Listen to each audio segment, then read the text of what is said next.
सर्वाधिक अंशुघात जनित मृत्यु संख्या आम देखु जदिव अंशुघात नहीं कन्फर्मेशन करा जाए किंतु अस्वाभाविक मृत्यु कहुच्छी पोस्टमार्टम रिपोर्ट पर स्पष्ट हम कि डॉक्टर जनक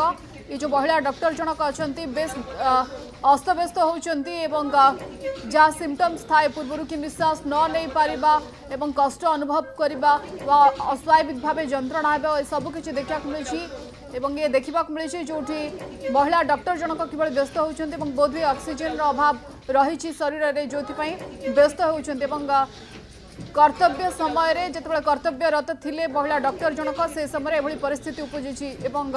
सुंदरगढ़ में सर्वाधिक अस्वाभाविक मृत्यु संख्या में देखा पाचु ये बोध हुए आशंका करा कि हिट स्ट्रोक रे प्रभाव होता है पारे जो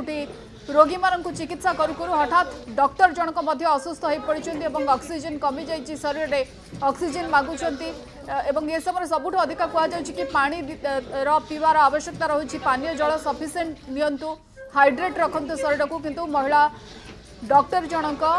एभली असुस्थ हो पड़ा बेस कष्ट कला भली चित्र देखा मिलूँ कि किभली जड़े महिला डॉक्टर जी ड्यूटी करथिले एभली भाव प्रभावित होती।